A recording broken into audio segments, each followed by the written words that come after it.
الحمد لله رب العالمين والصلاة والسلام على حبيبه محمد وآله وصحبه أجمعين. أعوذ بالله من الشيطان الرجيم. بسم الله الرحمن الرحيم.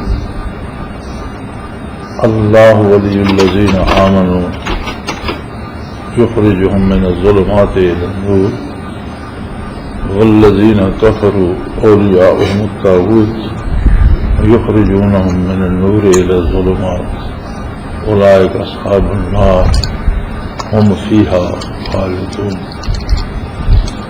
اللهم سبحانك لا علم لنا إلا ما علمتنا إنك أنت العليم الحكيم. مولاي صل وسلم دائما أبدا على حبيبك من كانت به الرسل.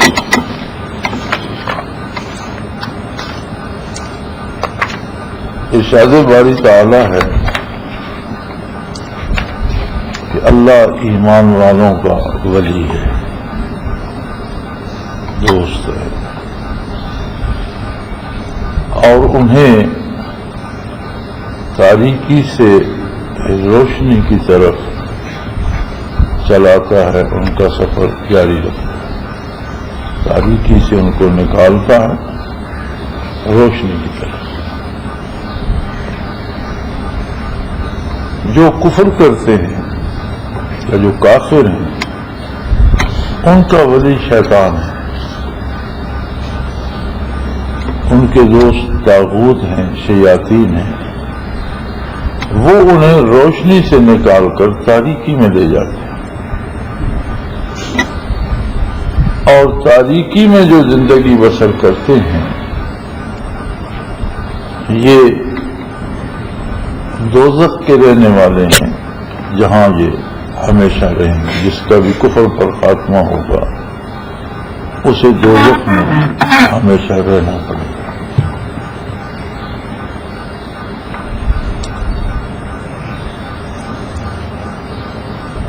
اب اگر اس آیت کریمہ کا مفہوم سمجھا جائے تو بڑی واضح بات ہے کہ ہر مومن ولی اللہ ہے، ہر وہ بندہ جس کا عقیدہ درست ہے، ایمان صحیح ہے، وہ ولی اللہ.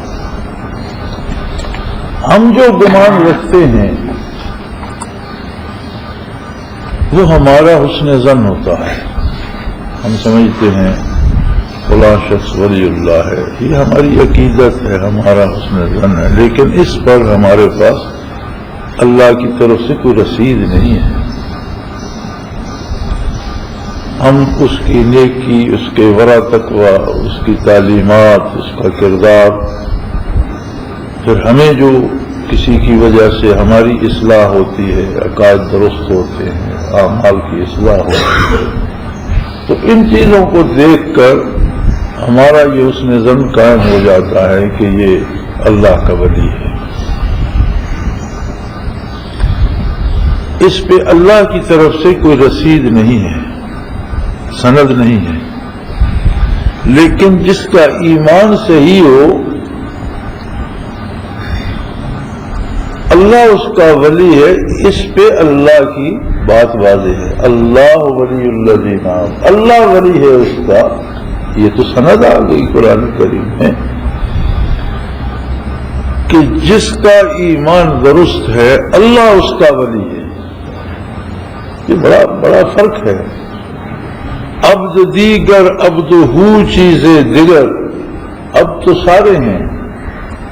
عبد ہو تو محمد رسول اللہ، عبد اور عبد ہو میں کتنا فرق پڑ گیا. میں اللہ کا ولی ہوں یہ اور بات ہے، اللہ کہے میں اس بندے کا ولی ہوں تو اس میں تو بڑا فاصلہ ہے. ہم سمجھتے ہیں کہ فلاں بزرگ اللہ کا ولی ہے، لیکن اللہ فرماتے ہیں کہ یہ میں ان کا ولی ہوں. بہت بڑا فاصلہ ہے. اور یہ ولایت حاصل ہے ہر اس بندے کو جو ایمان لاتا.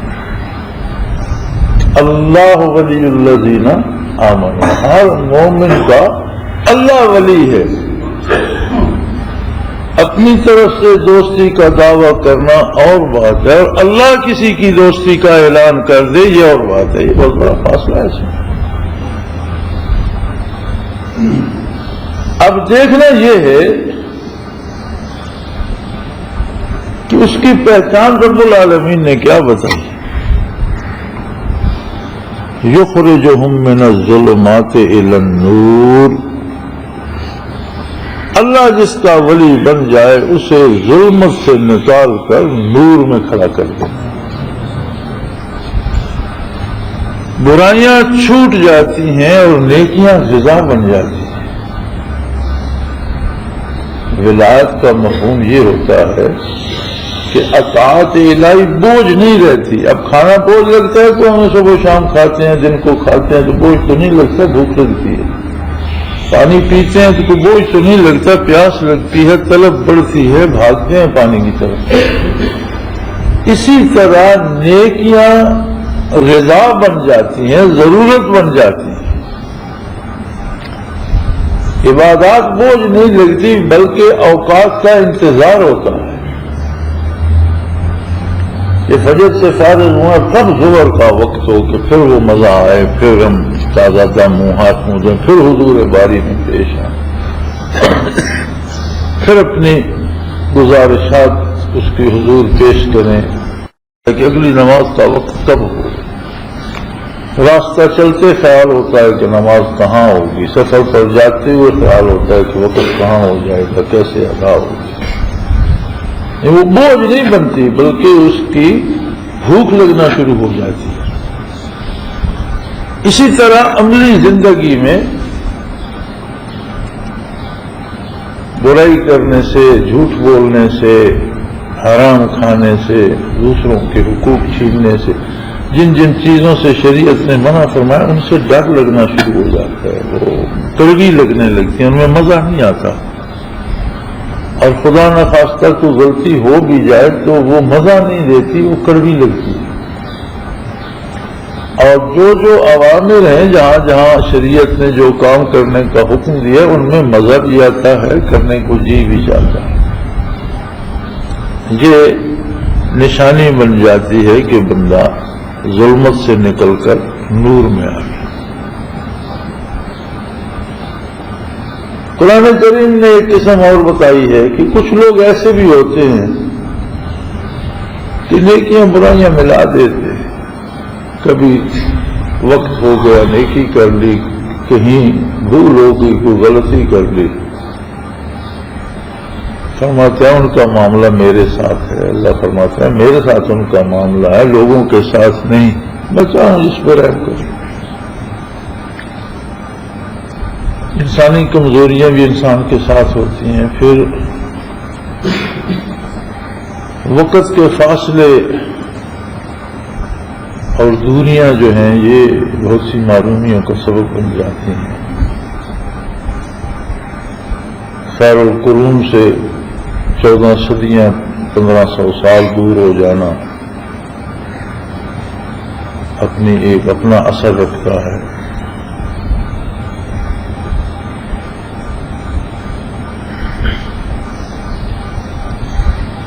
نبی کریم صلی اللہ علیہ وسلم کے ایک ارشاد کا مفہوم ہے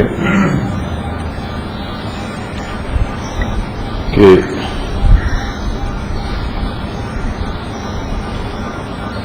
کسی نے پوچھا یا رسول اللہ یہ امت کے پہلے لوگ بہتر ہیں یا آپ کی امت کے آخر میں یا وسط میں بہتر ہوں گے؟ تو آپ نے فرمایا میری امت کی مثال تیز بارش کی ہے. جب برستی ہے جل تھل کر دیتی ہے، اور جب بادل تھمتا ہے بارش رکتی ہے تو سمجھ نہیں آتی کہ پہلے تیز برسی تھی بعد میں تیز برسی تھی، کسی کو پتہ نہیں چلتا اور جل تھل ہو جاتا ہے. اور ایک اور حدیث میں فرمایا تم لوگوں نے میرا زمانہ پایا، مجھے دیکھا، میرے ساتھ عبادت کی، میرے ارشادات سنے. اللہ کی بہت بڑی رحمت ہے. تم نے بہت قربانیاں دی، جان مال کر ہر چیز پیش کر دی، لیکن وہ بھی کیا لوگ ہوں گے جو صدیوں بعد صرف میرے ارشادات سنیں گے اور اس پر نچھاور ہوں گے. تو کتنے عجیب لوگ ہوں گے. کہ نہ یہ زمانہ ہوگا نہ یہ حالات ہوں گے، تو وہ لوگ بھی کیسے عجیب لوگ ہیں۔ یہ الگ بات کہ صدیوں درمیان میں حائل ہوگی، لیکن صدیوں نے ہماری استعداد کم کر دی ہے، برکات نبوت کو متاثر نہیں کر سکتی۔ نبوت ویسی روشن و منور ہے جیسی روز اول تھی، اور ہمیشہ ایسی ہی رہے گی، برکات اتنی ہی برس رہی ہیں اور اتنی ہی برسیں گی۔ صدیوں کے فاصلے نے ہمارے دامن تنگ کر لی، صدیوں سے نسل انسانی متاثر ہوئی، ورنہ اب بھی آپ دیکھ لیجئے غلط اعداد و شمار بتاتے ہیں کہ عیسائیت زیادہ ہے، دنیا میں سب سے زیادہ ایک قوم جو ہے وہ مسلمان،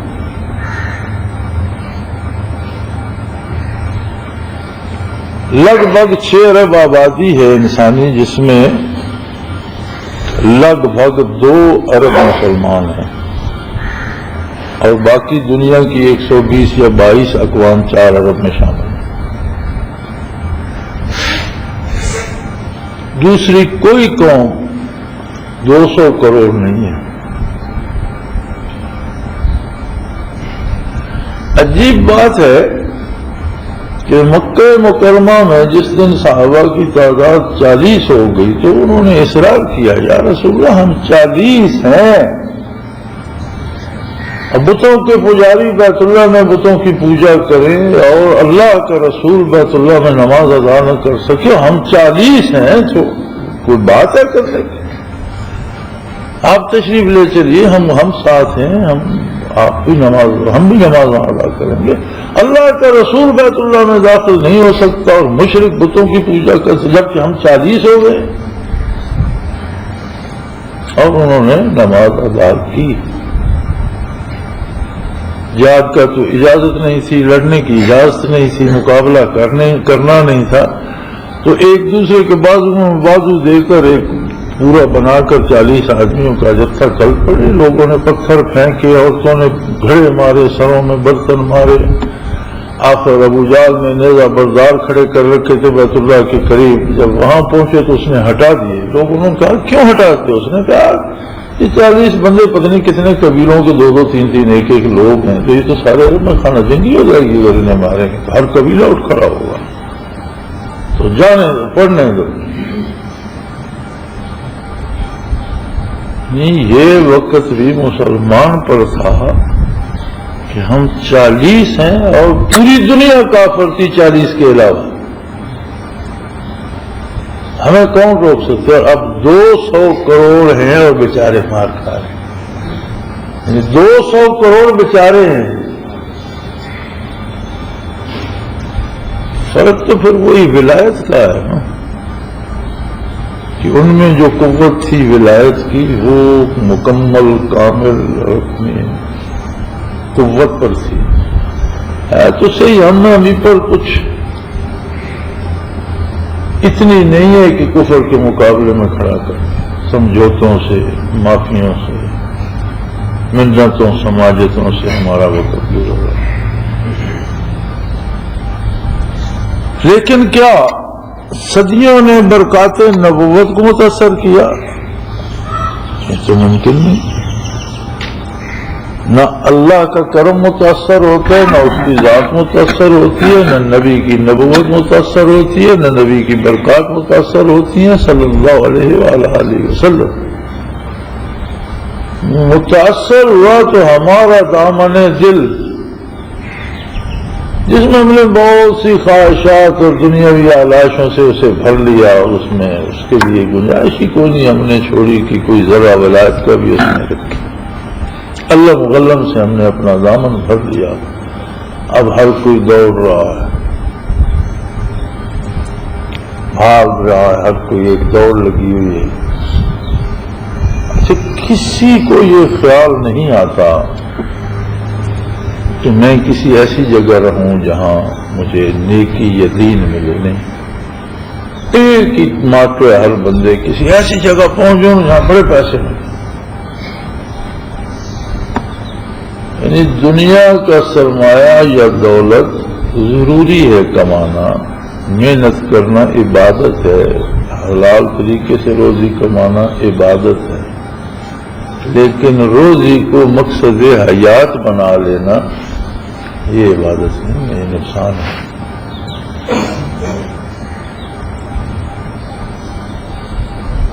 تو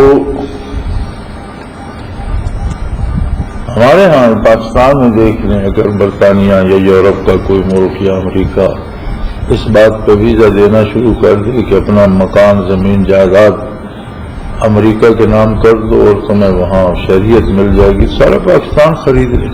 پتہ نہیں کیوں نہیں خریدتے وہ، شاید وہ سمجھتے ہیں کہ یہ مزید بوجھ ہم پر پڑے گا، یہ لوگ ایسے نہیں ہیں کہ ہم سنبھال لیں گے، ہمیں اور پریشان کریں گے، ورنہ وہ چاہیں تو سارا ملک بک سکتا ہے۔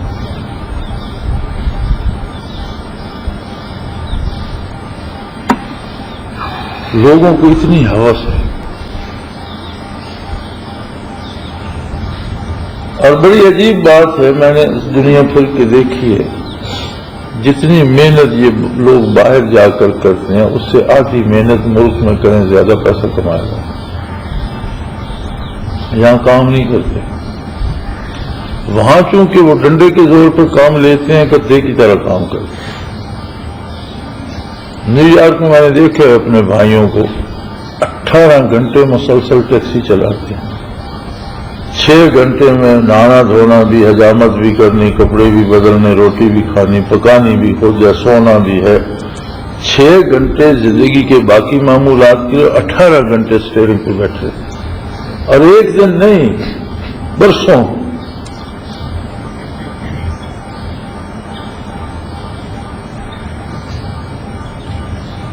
تو یہ ساری مصیبتیں گوارا ہوتی ہیں کہ پیسہ ملتا ہے، لیکن اللہ کی عبادت کے لیے چند لمحے وہاں نہیں نکالتے۔ یہ کمی آ گئی ہے، اور یہ سب ان لوگوں کی بات نہیں ہے، ہم خود اپنے آپ پہ اندازہ کر سکتے ہیں کہ ہمیں کتنا احساس ہوتا ہے عبادت کا، کتنا احساس ہوتا ہے برائی سے بچنے کا، کتنا احساس ہوتا ہے نیکی کرنے کا۔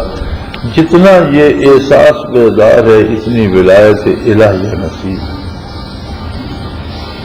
اور اگر کوئی بالکل ہی اس سے محروم ہو گیا تو پھر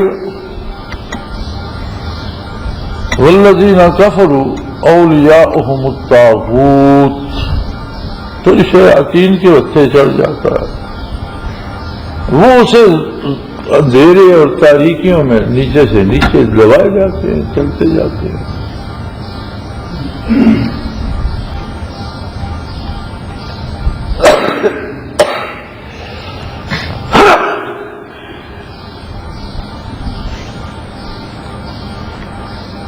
زندگی میں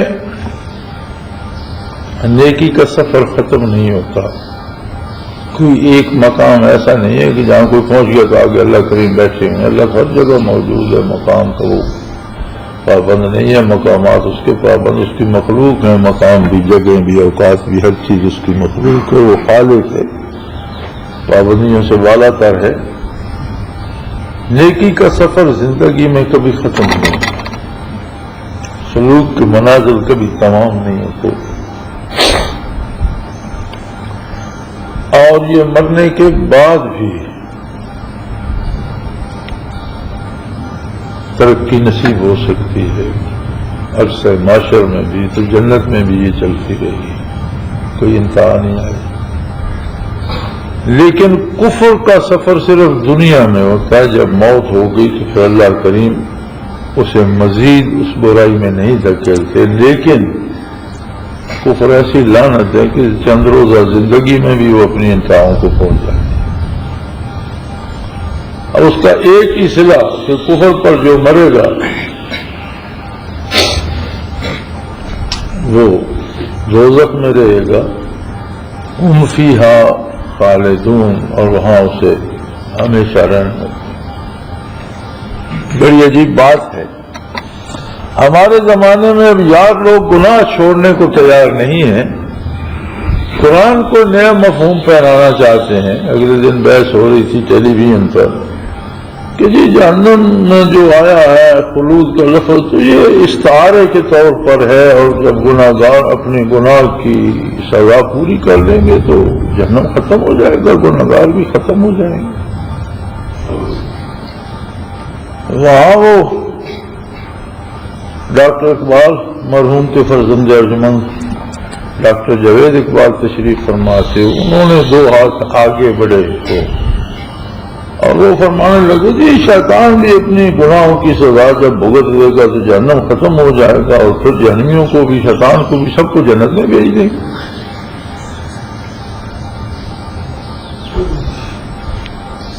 مزے کی بات یہ ہے کہ شیطان کو چھوڑنا نہیں چاہتے، رہنا اسی کے ساتھ چاہتے ہیں کہ پھر آخر وہ بھی ہمارے ساتھ جنت کو بھی نہیں چھوڑنا چاہتے۔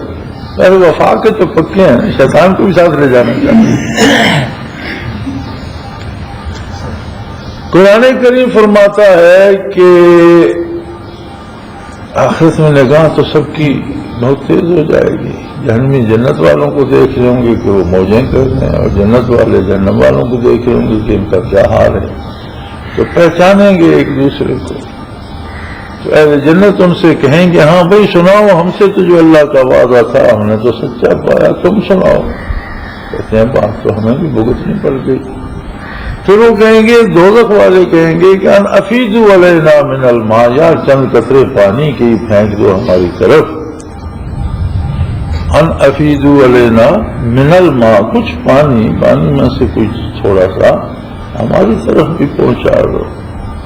اہل جنت کہیں گے ان اللہ حرمہا علی الکافرین، پانی کا جنت کا تو ایک ذرہ بھی کافروں پر حرام ہے، ہماری تو نہیں ہے، ہمارے باپ کی تو نہیں ہے، جس کی ہے وہ تمہیں دینے کی اجازت نہیں دیتا۔ قرآن کریم کہہ رہا ہے کہ اہل جہنم کو، دوستیوں کو ایک گھونٹ پانی بھی نہیں دے سکیں گے اہل جنت، اس لیے کہ اللہ نے حرام کیا، اور یہ سارے شیطان سمیت سارے جہنم کو لے کر جنت میں جا رہے ہیں۔ یہاں اور علماء بھی تھے تو خلود کے معنی استعارتاً لے رہے تھے لمبا عرصہ، تو استعارتاً اگر خلود فی النار کے معنی لیے جا سکتے ہیں، پھر خلود فی الجنت کے معنی بھی استعارتاً ہوں گے، پھر جنت بھی ختم ہو جائے گی۔ ایک جگہ خلود کو آپ استعارہ کہتے ہیں تو دوسری جگہ خلود سے دوام کیسے مراد ہے؟ پھر آج تک کسی مفسر، کسی محدث، کسی فقیہ نے ایسا کہا ہے؟ یہ آج کون سی پود پھوٹ آئی ہے جسے دین کی زیادہ سمجھ آ گئی؟ کیا صحابہ کا ایسا خیال تھا؟ صحابہ نے یہ سمجھا، تابعین نے یہ سمجھا، تبع تابعین نے یہ سمجھا، ائمہ تفسیر نے یہ سمجھا۔ دین تو وراثت ہے، توارث ہے، دین میں تو ہمیں وراثتاً ملا، ہم پر وہی نازل نہیں ہوئی۔ صحابہ کرام سے تابعین کو، تبع تابعین کو، لہذا آج تک دین تو موروثی آ رہا ہے، وراثتاً آ رہا ہے۔ دین کے احکام بھی، قرآن بھی، ایمان بھی، عقائد بھی، اعمال بھی توارث ہے، دین میں وراثتاً آ رہا ہے، نیا کوئی نہیں بنا سکتا۔ اس وراثت میں یہ بات آئی ہے، پتہ ہے ایسا کیوں کرتے ہیں؟ دوستی ہے نا، شیطان کو چھوڑنا نہیں چاہتے، جنت کو بھی ہاتھ سے جانے نہیں دینا چاہتے، اور شیطان کو بھی ساتھ لے جائیں گے، کام آ رہا ہے۔ قرآن نے جب صاف کہہ دیا کہ اہل جنت ہم فیہا خالدون، اس میں ہمیشہ رہیں گے، اہل دوزخ ہم فیہا خالدون۔ جہاں 30ویں پارے کی پہلی صورت میں جہاں کفار کا ذکر آتا ہے کہ صدیوں ان کو عذاب رہے گا، احقابہ، حقبہ 100 صدیوں کا ایک حقبہ ہوتا ہے، صدی 100 سال کی ہوتی ہے، 100 صدی کا ایک حقبہ شمار ہوتا ہے، اور وہاں احقابہ کا لفظ ہے، متعدد حقبے، یعنی ایک بہت لمبی مدت۔ پھر بات آخرت کی ہو رہی ہے، اور وہاں ان یومن عند ربک کالف سنۃ مما تعدون، جو آپ دنیا میں 1000 سال گنتے ہیں وہاں ایک دن ہوگا. اب اس ایک دن کے مہینے سال اور صدیاں بنائیں اور پھر صدیوں کے حقبے بنائیں. تو قرآن کریم خود ہی جواب دیتا ہے کہ سننے والے کے ذہن میں سوال تو یہی آئے گا جو آج کل کے دانشوروں میں آ رہا ہے. تو قرآن نے ہر سوال کا جواب دے دیا کہ گناہ تو اس نے 50 سال کیے، 60 سال کیے، 70 سال کیے، 100 سال کر لیے، کفر بھی کیا تو جتنا دنیا میں رہا کر لیا. تو سزا اتنی لمبی کون؟ تو وہاں قرآن جواب دیتے کہ اگر یہ مزید دنیا میں رہتے اور ہزاروں برسوں کروڑوں برس بھی رہتے، جو کروڑوں برس کفر ہی کرتے چلے جاتے. اگر انہوں نے 60 سال میں توبہ نہیں کی، 70 سال میں توبہ نہیں کی، 100 سال میں توبہ نہیں کی، تو انہیں ہزاروں سال زندگی ملتی، ہزاروں سال کفر ہی کرتے چلے جاتے. اس لیے یہاں کیونکہ زندگی دائمی ہے، وہاں ان کا کفر دائمی تھا، یہاں سزا دائمی رہی. یہ تو اللہ کی مرضی کہ اس نے انہیں مہلت 50 برس دی، 30 برس دی، 100 برس دی، 150 برس دی. زندگی ختم ہو گئی. اگر زندگی ختم نہ ہوتی تو جس نے اتنے عرصے میں یہ کفر پر مزید پختہ ہوتے چلے گئے، ایسے کفر پہ لگے کہ ہر آنے والا دن یہ مزید پختہ ہوتے گئے. اور اگر انہیں قیامت تک کی زندگی ملتی تو قیامت تک کفر پر ہی پختہ ہوتے چلے جاتے. لہذا ان کی سزا یہ ہے کہ اب ہمیشہ جتنا عرصہ چلیں گے دوزخ ہی میں رہیں گے، اور دوزخ بھی ہمیشہ رہے گا، یہ بھی ہمیشہ رہے گا.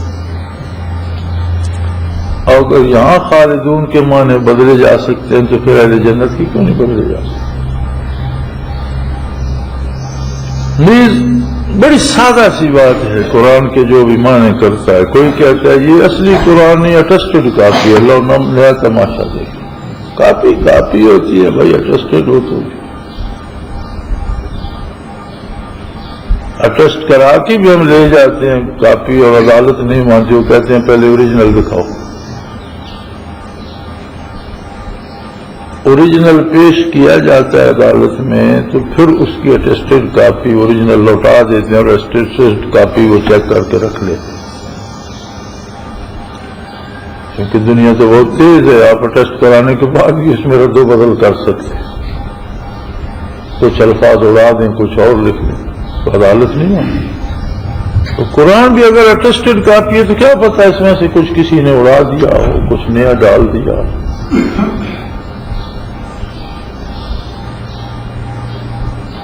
اور آج تک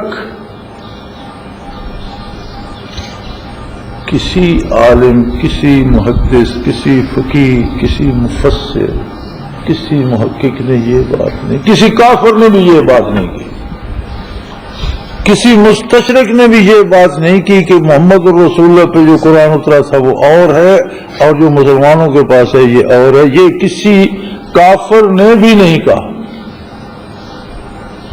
جو کافر تحقیق کرتے رہے دین پر اور قرآن پر انہیں مستشرق کہتے ہیں. کسی مستشرق نے بھی یہ نہیں کہتے جائے کہ آج کے علماء حق اپنی طرف سے دنیا کے امام کہلانے والے آج یہ شوشے چھوڑ رہے ہیں. کاپی ہوتی ہے بھائی، اٹیسٹڈ بھی ہو تو بھی اس میں ہیرا پھیری ہو سکتی ہے. آپ کو اسی کاپی اٹیسٹ کر کے مجھے دیں، میں آپ کو اس میں تبدیل کروا لوں. ٹیسٹ کرنے والے نے دیکھ کر پڑھ کر اس پہ مور لگا دی تو 70 دیے. اب اس کے بعد وہ کوئی ساتھ پھرتا ہے، آج یار لوگ آدھے لفظ اڑا دیں گے اور اس میں نئے جملے لکھ دیں. اسی لیے کوئی بھی عدالت اٹیسٹڈ کاپی قبول نہیں کرتی. وہ کہتے ہیں اوریجنل دکھاؤ نا، اس کے ساتھ موازنہ کر کے پھر وہ کہتے ہیں ریکارڈ میں اٹیسٹڈ رکھ لیں گے، تمہیں اوریجنل لوٹا دیں گے. لیکن اوریجنل کے بغیر اٹیسٹڈ کو کوئی قبول نہیں کرتا. کہ اٹیسٹڈ کاپی میں اٹیسٹ ہونے کے بعد بھی تبدیلی ہو سکے.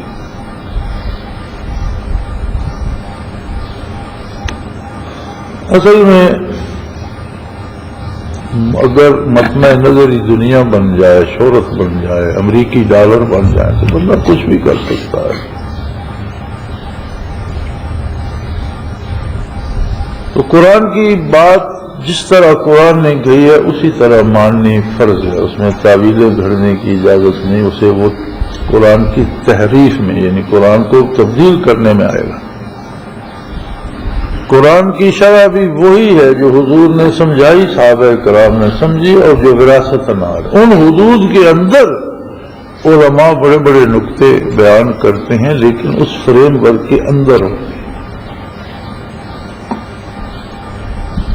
تو خیر یہ بات ضمن آ گئی، میں تو اپنی بات کر رہا تھا، لیکن اچھا ہے یہ باتوں سے بھی، ان باتوں سے بھی لوگوں کو باخبر ہونا چاہیے۔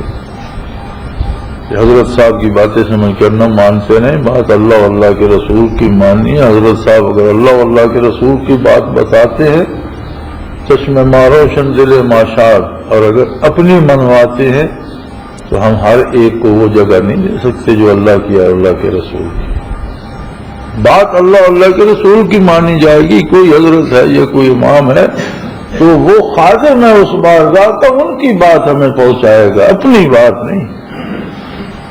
ہمارے لیے حضرت صاحب ہوں گے، مولوی صاحب ہوں گے، علامہ ہوں گے، وہاں کے تو ایک خادم ہے، ہر کاری ہیں۔ کوئی حضرت صاحب وہاں نہیں ہے، وہاں جو ہے وہ ملازم ہے، نوکر ہے۔ اگر اپنی بات ڈالے گا تو بددیانتی ہوگی، خیانت ہوگی۔ تو بڑے سیدھے سیدھے راستے ہیں، دو ہی راستے ہیں۔ ہر ایمان والے کا اللہ دوست ہے۔ اب جو ایمان کا دعویٰ کرتا ہے اسے خود اس بات کا احساس ہونا چاہیے کہ اللہ مجھ پہ کتنا مہربان۔ وہ کہہ رہے میں اس کا دوست ہوں۔ بڑے سے بڑے ولی کا ہمارا اس نے ظن ہوتا ہے، اللہ کی طرف سے ہمیں رسید کو نہیں ملتی کہ یہ میرا ولی ہے، لیکن ہر مومن کا اللہ کہتے ہیں میں اس کا ولی ہوں۔ اور اگر عقیدہ خراب ہو جائے تو کافروں کا ولی طاغوت ہیں، شیاطین ہیں، انہیں اپنے ساتھ لے جائیں گے، اور خلود فی النار کی وعید ہے، اللہ اس سے پناہ میں رکھے۔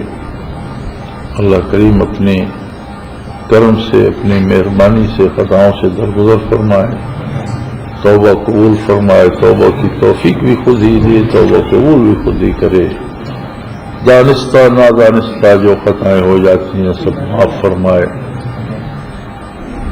اور نبی کریم صلی اللہ علیہ وسلم کے لوائے حمد کے نیچے جگہ عطا فرمائے۔ وآخر دعوانا الحمدللہ رب العالمین۔